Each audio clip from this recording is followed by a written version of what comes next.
Hi! வணக்கம் உறவுகளே! Welcome to Narmada fire vlogs.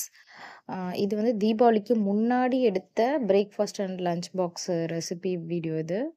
Upload பண்ணுறது ரொம்ப லேட்டா அப்லோட் பண்ணுறேன், சாரி. இன்னைக்கு என்ன பார்க்க போறோம்னு பார்த்தீங்கன்னா, ஒரு சூப்பரான சாம்பார் தான். அதோட ரெசிபி தான். கடாய் வச்சு எண்ணெய் ஊத்தி கடுகு உளுத்தம் பருப்பு போட்டு, வெங்காயம் போட்டு வதக்கிட்டு, கொஞ்சம் பூண்டு போட்டு வதக்கிட்டு, அதுக்கு மேல தக்காளி போட்டு நல்லா வதக்கிட்டுருக்கேன். அதுக்கப்புறம் அதில வந்து வெஜிடபிள்ஸ் ஆட் பண்ணிக்கலாம். முருங்கக்காய், கத்திரிக்காய், மாங்காய் போட்டு இன்னைக்கு சாம்பார். முருங்கக்காய் போட்டாச்சு. அதுக்கடுத்து கத்திரிக்காய் போட்டு நல்லா வதக்கிட்டு, கொஞ்சம் நல்லா வதக்குனோன்னா, அந்த காய் இதுலயே கொஞ்சம் வதங்கிடும். அதுக்கப்புறம் வந்து சாம்பார் பொடி, காரத்துக்கு தேவையான மொளகாத்தூள், ஒரு 2 டேபிள் ஸ்பூன் மொளகாத்தூள், 50 கிராம் சாம்பார் பொடி நான் போட்டிருக்கேன் இதில. நல்லா வதக்கி விட்டோன்னா,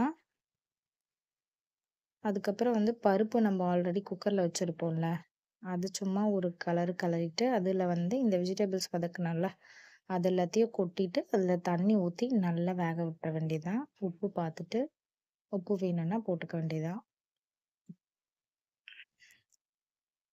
தண்ணி நல்லா ஊத்தி, வெஜிடபிள்ஸ் நல்லா வெந்து வரணும். நல்லா வெந்து வந்ததுக்கப்புறம் தான் நம்ம மாங்காவோ, புளியோ எதா இருந்தாலும் ஆட் பண்ணணும். அதுக்கு முன்னாடி ஆட் பண்ணிட்டா டேஸ்ட் மாறிடும். கூடவே பெருங்காயமும் ஆட் பண்ணிக்கோங்க. அது ரொம்ப மஸ்ட்டு. கண்டிப்பா பருப்பு சாதத்துக்கு பெருங்காயம் ஆட் பண்ணணும். பூண்டும் ஆட் பண்ணணும். அவ்வளோதான். இதில வந்து நம்ப நல்லா கலரி விட்டுட்டு, அ க்ளோஸ் பண்ணி நல்லா வேக வச்சுக்கலாம். காய் நல்லா வெந்ததுக்கப்புறம் என்ன பண்ணலான்னு அடுத்தது பார்க்கலாம்.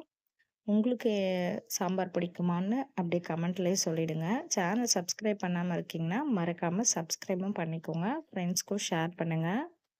நான் போடுற ரெசிபி வீடியோ உங்களுக்கு பிடிச்சிருந்தா, கமெண்ட்ல சொல்லுங்க. வேற ஏதாவது ரெசிபி உங்களுக்கு போடணும், இந்த ரெசிபி எடுத்து போடுங்கன்னா, அதுவும் கமெண்ட்ல சொல்லுங்க. நான் கண்டிப்பா உங்களுக்காக அந்த ரெசிபி ஷேர் பண்றேன்.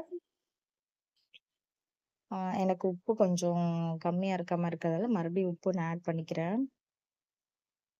அவ்வளோதான். இது வந்து நல்லா கலரி விட்டுட்டு, நல்லா நம்ப வேக வச்சுடுவோம். வேக வச்சுட்டு, அதுக்கப்புறம் லாஸ்ட்டா மை ஃபேவரைட் மாங்காவ போடப் போறேன். யாருக்கெல்லாம் மாங்காய் ரொம்ப பிடிக்கும்? சாம்பார்ல இருக்க மாங்காய் எடுத்து எடுத்து சாப்பிடுவீங்க யாருன்னு சொல்லுங்க. இந்த சைடு வந்து கடாய் வச்சு எண்ணெய் ஊத்தி என்ன பண்ண போறோம்? அப்பளம் தான் பொரிக்க போறோம். அப்ப சாம்பார தூக்கி அந்த பக்கம் வச்சுட்டேன். இந்த சைடு அப்பளம் பொரிக்க போறேன். அப்பளம் வந்து பாப்பாக்கு ரொம்ப பிடிக்கும்ன்றதால அதுதான் அடிக்கடி கேட்பா. அவ்வளோதான். சாம்பார் ரெடி ஆயாச்சு. மாங்காய் போட்டு சாம்பார், அப்பளம், லஞ்ச் பேக் பண்ணியாச்சு. அடுத்து ஸ்நாக்ஸுக்கு வந்து இந்த முறுக்கு கேட்டாங்க. அதுவும் பேக் பண்ணியாச்சு. டிஃபனுக்கு ஒரு இட்லி, சாம்பார் அவ்வளோதான். Thank you. பாய்.